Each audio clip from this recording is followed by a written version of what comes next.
अब हम सिग्नल्स को ढूंढ रहे हैं। जब वो मिल जाएंगे तो हमें नजदीकी लोकेशन का पता चल जाएगा। तुमने जो किया है पता है किसके साथ किया है? कौन? तेरे लिए शाहीन, हमारी फौज आ रही है, उसे कोई नहीं रोक सकता। फिर हमें किस बात का डर? किसका बदला लेना है मुखिया को? क्यों लगाई थी लोगों ने फांसी? जानेंगे अपनी आज की इस वीडियो में। So hello and welcome friends to today's video. मैं हूं अंजलि और आप देख रहे हैं पॉलीगैट स्टूडियो। लेकिन दोस्तों, ये सारा डिस्कशन शुरू करने से पहले ना मैं आपको बता दूं कि अगर आप भी सिनेमा की दुनिया से जुड़ना चाहते हैं और काम करना चाहते हैं हमारे साथ, तो डिस्क्रिप्शन बॉक्स में दिए हुए जॉब लिंक पर क्लिक करें और उस अपॉर्चुनिटी का भरपूर फायदा उठाएं। तो चलिए अब शुरू करती हूँ अपनी आज की इस वीडियो के साथ आगे की कहानी बताते हुए। जेलर यानी कि रजनीकांत ने जैसे ही मुखिया के साथ मिलकर अपना ये हिडन टास्क शुरू किया, पूरे शहर में वापस मुखिया का गिरोह ना सक्रिय हो गया और वापस अमीरों के घरों में चोरी होनी चालू हो गई। अब मीडिया और पुलिस को भी ना कुछ समझ में नहीं आ रहा था कि आखिर ये कैसे हो रहा है। जब टीम का मुखिया ही जेल में बंद है तो ये लोग आखिर अब भी कैसे अपने काम को अंजाम दे पा रहे हैं। मीडिया इस मुद्दे में काफी एक्टिव है। मीडिया से पुलिस ने जेल के अंदर की ना बहुत सारी बातें हिडन रखने की बहुत कोशिश की, लेकिन मीडिया के खबरी भी तो हर जगह ही होते हैं। टिप दिया और वहाँ रिपोर्टर्स पहुंच गए। एक मेन एसपी अपॉइंट हुए हैं जो इस अजीब से केस को हैंडल करने के लिए तैयार है। उनका दिमाग भी ना मानो तेज है। जेलर पर किसी को शक ना हो इसलिए वो कभी मुखिया से सबके सामने बात नहीं करता है, क्योंकि जेलर को सब बहुत स्ट्रिक्ट समझते हैं। जेलर को अपनी वही इमेज सबके सामने बनाकर भी रखनी है। मुखिया ने जेलर से इस बार ये बात पहुंचाने को कही थी कि शहर में एक कंपनी का बहुत बड़ा सीईओ है, नाम है अरुण गोयनका। बहुत साल पहले वो मुखिया के गांव आया था और उसने कुछ किसान भाइयों से ये वादा किया कि अगर वो उसे अपनी जमीन दे देंगे तो वो उन्हें बदले में ना पेट्रोल पंप खोल के देगा, जिससे उनकी बड़ी आमदनी होगी। अब किसान अनपढ़ थे, पानी न गिरने की वजह से वैसे भी वो हर साल परेशान ही होते थे।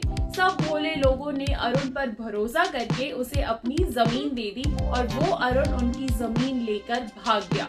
उसने सबको इस तरह से धोखा दिया कि सबके दस्तखत एक खाली पेपर में ले लिए, जिसमें बाद में ये लिखवा दिया कि सबने अपनी जमीन ना उसके नाम कर दी है। और बाद में उन किसानों ने सुसाइड कर लिया क्योंकि उनके पास अब जीने का कोई जरिया ही नहीं बचा था और आधे तो शहर आकर मजदूरी करने लगे।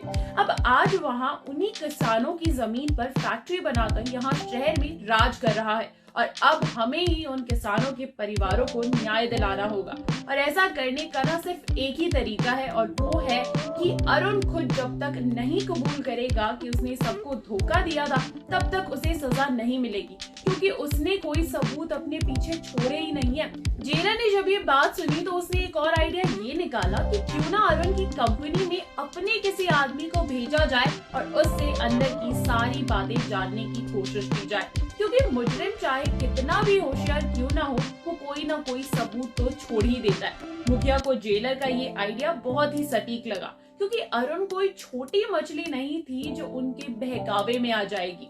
अब इसलिए उन्होंने एक आदमी हायर किया अपने ही गिरोह से, शक्ल से बिल्कुल मासूम लेकिन अकल से ना एकदम चालाक, नितिन नाम का।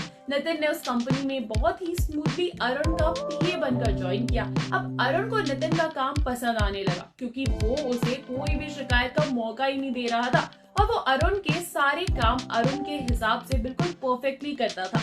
एक दिन जब अरुण किसी बड़ी टीम के लिए बाहर जा रहा था, तभी उसने नितिन को अपनी बेशकीमती लॉकर की कीज दी और कहा कि वो उसे खोलकर फाइल ले आए। नितिन को समझ आ चुका था कि वो अब अपने मकसद के बहुत करीब आ चुका है। अब नितिन को बस उसके जाने का ना इंतजार था कि कब नितिन यहाँ से जाए और वो अरुण के उस लॉकर से गांव में हुए कांड की फाइल और उससे रिलेटेड डॉक्यूमेंट्स खोज निकाले। और फाइनली थोड़े इंतजार के बाद वो मौका भी आया कि जब नितिन उस लॉकर से उस फाइल तक पहुंचा, लेकिन जैसे ही उसने वो फाइल खोली, उसने देखा कि एक्चुअली में उसके अंदर कोई डॉक्यूमेंट है ही नहीं। नितिन ये देखकर शॉक्ड रह गया और ये सारा किस्सा मुखिया तक पहुंचाया जेलर के थ्रू। लेकिन मुखिया ने भी ना एकदम ठान रखा था कि चाहे जो हो जाए वो किसानों को इंसाफ दिलाकर ही रहेगा। इसके लिए उसने जेलर से कुछ ऐसा कहा बुला के पास में, जिसे सुनने के बाद एक बार तो खुद जेलर ही डर गया। पर अब तक जेलर और मुखिया एक दूसरे को पूरी तरीके से जान चुके थे। प्लानिंग ये की गई कि मुखिया को ना 2 रातों के लिए जेल से बाहर करना है और दिन होने से पहले मुखिया को वापस उसके चैम्बर में आना पड़ेगा ताकि किसी को कोई भी शक ना हो। और ऐसा इसलिए ताकि मुखिया बाहर जाकर खुद ही अरुण को ये धमका सके कि उन किसानों में से एक उसका छोटा भाई भी था जिसने अपने पूरे परिवार के साथ फांसी लगा ली थी।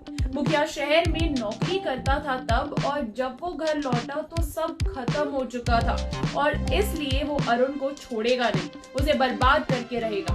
अरुण तक मुखिया पहुंचा और उसने अरुण से कहा कि अगर उसने सबके सामने आकर खुद का काला सच नहीं कबूला तो वो खुद ही अपने हाथों से उसे मार डालेगा और उसके पूरे परिवार को ठीक उसी तरह से खत्म कर देगा जैसा उसने उसके परिवार को किया था।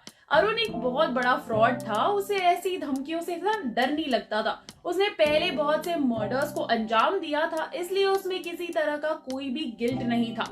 लेकिन मुखिया ने उसे लास्ट अल्टीमेटम ये दिया कि अगर इस बार उसका परिवार खतरे में होगा तो वो उसकी वजह से या तो वो सबको न्याय दे या फिर अपने परिवार को हमेशा के लिए खो दे। अरुण को जब ये धमकी मिली तब वो थोड़ा डरा और सोचने लगा, लेकिन अरुण भी हार मानने वालों में से नहीं था। उसने भी ये दिमाग लगाया कि मुखिया आखिर कैसे उस तक पहुंच गया। कोई तो है जो लंका भेदने की कोशिश कर रहा है, कोई तो है जिसे ये पता है कि क्या है अरुण की वीकनेस और किस तरह से वार करना है। पूरे शहर में एक ही गैंग की बातें ना चारों तरफ हो रही हैं, क्योंकि ये गैंग जनता का रॉबिनहुड बने नजर आ रहा है। अमीरों के यहाँ पर रोज ही डकैती की खबर आती है और वही पता लगता है कि स्टेशन के बगल वाले स्लम एरिया में कल रात को ही किसी ने 50 कंबल रखवा दिए थे। पुलिस के भी समझ में नहीं आ रहा है कि आखिर करे तो करे क्या।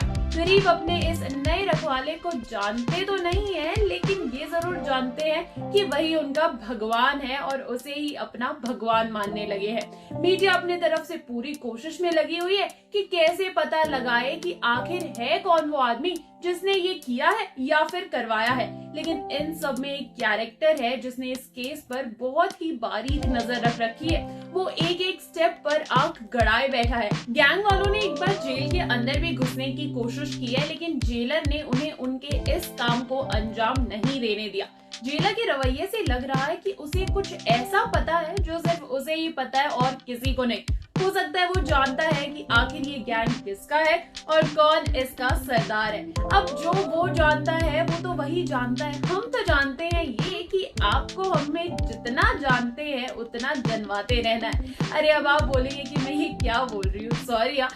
वेल, उम्मीद है दोस्तों कि आपको हमारा ये वीडियो जानने जुनाने वाला पसंद आया होगा, तो फटाफट से इसको लाइक कर दीजिए और शेयर भी कर दीजिए। साथ ही साथ सब्सक्राइब कीजिए पॉलीगैट स्टूडियोज को। नमस्कार दोस्तों।